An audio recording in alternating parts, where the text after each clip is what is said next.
வாங்க மக்களே, இன்றைக்கி நாங்கள் ஆயுத பூஜை கொண்டாடினதை பார்க்கலாம்.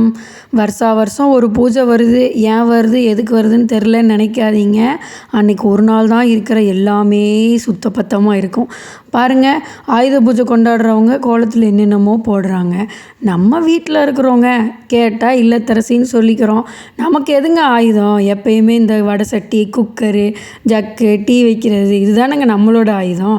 அதனால தான் அதை கொண்டாடுற விதமாக வாசல் நிறைக்க இப்படி ஒரு கோலம் போட்டிருக்கிறேங்க.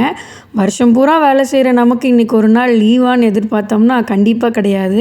கொஞ்சம் பச்சரிசி மாவில் கோலம் போடணுன்னு ஆசையாக இருந்தனால மேலே மட்டும் பச்சரிசி மாவில் கோலம் போட்டிருந்தேன். நம்ம வீட்டோட செலிப்ரேஷன் எப்படி இருக்குதுன்னு இப்போ பாருங்கள். நான் படிச்சுக்கிட்டு இருக்க புத்தகங்கள்லாம் வச்சுட்டு மஞ்சள் பிள்ளையாரை பிடிச்சி வச்சுருக்கேன்.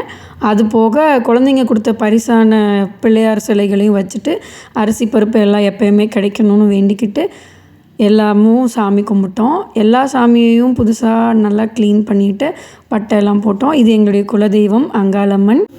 நல்லபடியாக பூஜை பண்ணி சாமி கும்பிட்டு முடிச்சிட்டோங்க. அப்புறம் என்னங்க, பொரியஞ்சுண்டலையும் அமுக்கிட்டு கரும்பையும் சாப்பிட வேண்டியதான். டாட்டா.